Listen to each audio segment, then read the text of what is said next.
విద్రోహ శక్తులు పెరిగిపోయారని, రాష్ట్ర అభివృద్ధికి విఘాతం కలిగించే వాళ్ళు ఎక్కువైపోతూ ఉన్నారని చంద్రబాబు, టీడీపీ మీడియా, అలాగే ఈ రెండు కలగలిసిన సోషల్ మీడియా ఘోషించడము, మొత్తుకోవడం పదే పదే కనిపిస్తూ ఉంది. అసలు ఈ సంఘ విద్రోహ శక్తులు ఎలా ఉంటారు, వాళ్ళని ఎలా పసిగట్టాలి, వాళ్ళ గురించి ఎలా రాయాలి, ఒక ప్రత్యేకమైన భాష పదబంధాలు కూడా వీళ్ళు తయారు చేశారు. అవేంటో డీటెయిల్ గా చూద్దాం. రాజకీయాల్లో ఏ పార్టీ వాళ్ళనైనా కార్యకర్తలు అంటారు కదా, టీడీపీ వాళ్ళనైతే తమ్ముళ్ళు అనాలి. అదే వైసీపీ కార్యకర్తలనైతే గనక మూకలు అనాలని ఈనాడు, ఆంధ్రజ్యోతి రాతలను బట్టి మనకు అర్థమవుతుంది. ఆ తర్వాత చంద్రబాబు ఏదైనా ఒక పథకానికి ప్రారంభం చేస్తే గనక అది దేశ చరిత్రలోనే కని విని ఎరగని సంక్షేమ శకం అని రాయాలి. అదే జగన్ ఒక పథకం ఇస్తే గనక సోమరిపోతులను తయారు చేసినట్టు, రాష్ట్రం శ్రీలంక అయిపోతున్నట్టు అని రాయాలి. Yes, there is a clear cut difference in between these two lines. ఆ తర్వాత రాష్ట్రాన్ని ఆర్థికంగా గాడిన పెట్టడానికి, అభివృద్ధి చేయడానికి చంద్రబాబు అయితే అహర్నిశలు కష్టపడతారు అని రాయాలి.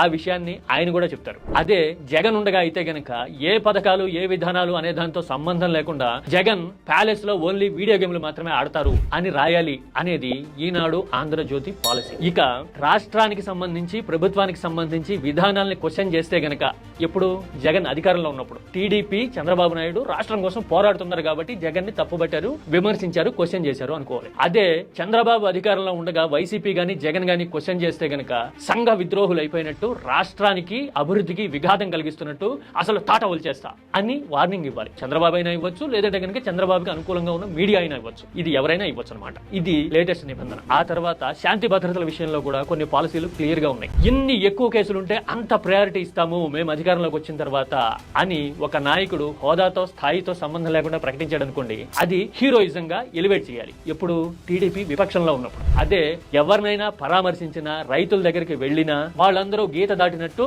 లా అండ్ ఆర్డర్ క్రియేట్ చేసినట్టు అని పిక్చరైజ్ చేయాలి. ఇది ఎప్పుడు టీడీపీ అధికారంలో ఉన్నప్పుడు. అంటే జరిగే ఘటనలు, పరిణామాలు సిమిలర్ గా ఉండొచ్చు, కానీ రెస్పాన్సెస్ మాత్రం ఎంత డిఫరెంట్ గా ఉంటాయి అనేది చెప్పడానికి ఇప్పుడు నేను చెప్పిన 5-6 ఇష్యూస్ ఒక ఉదాహరణ. ఇక మహిళల గౌరవానికి సంబంధించి కూడా కొన్ని ప్రత్యేకమైన పరిస్థితులు, లైన్స్ ఉన్నాయా అనే డౌట్ నాలాంటి న్యూట్రల్ గా ఆలోచించే వాళ్ళకి ఖచ్చితంగా వస్తుంది. ఒక ఎగ్జాంపుల్ చూద్దాం. రోజా మాజీ మంత్రి ఉన్నారు. ఆమె టీడీపీలో ఉంటే గనక తెలుగు మహిళ అధ్యక్షురాలు, పోరాట యోధురాలు, ఆధిపత్యానికి వ్యతిరేకంగా కొట్లాడే ధీర వనిత.